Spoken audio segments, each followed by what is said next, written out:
Join कराई थी, उसके बाद आपने ज्वाइन किया था, ये आपने आज की बजट सबसे पहले संगम पत्र का पहला संगम बताया। जिस ग्रुप सी के और डी के बच्चों को नौकरी आपने दी थी पहले, उन बच्चों का आज तक वेटिंग लिस्ट जारी नहीं हुई। पहले आपसे जो सवाल हुआ आपने कहा था वैधता का इशू है, लेकिन चीफ सेक्रेटरी ने जो चिट्ठी भेजी है उसमें वैधता का सवाल मिला, उसमें वेटिंग लिस्ट बन नहीं सकती।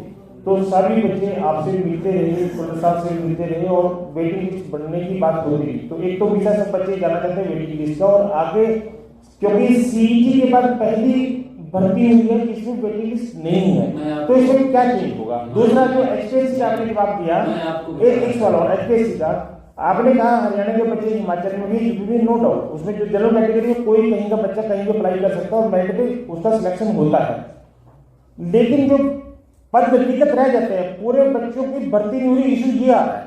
तो इस पे आपने जो भी कोई सरकार का फैसला करना है कि कहीं जो पद रिक्त ना रहे, जितने पद विभागों ने बेचे उनके सब भर्ती हो, इसे मैं जानना चाहता नहीं, हम इसके ऊपर लगातार वैकेंसी निकाल रहे हैं। अभी भी 12,500 वैकेंसी के फार्म 5500 तो पुलिस के और अन्य भर्तियों के फार्म भर रहे हैं। अभी भी 12,500 भर्तियों का सिलसिला चालू है, जारी है।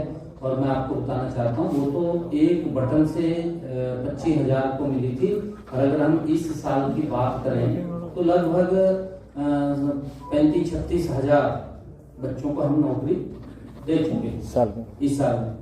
और जो वेटिंग लिस्ट की आपने बात कही है, वेटिंग लिस्ट हम उसके अंदर बनाएंगे, क्योंकि कई बार जब स्थितियां ऐसी हो जाती है उसका एक टाइम पीरियड होता है, और उस टाइम पीरियड के बाद अगर कोई खाली होती है तो भी उसके अंदर वेटिंग लिस्ट जारी होती है, ऐसे जारी नहीं होती। जो पुराने पद है उनकी वेटिंग लिस्ट जारी होगी नहीं, देखिए उसका एक टाइम पीरियड वो खत्म होगी, आगे से बनेगी।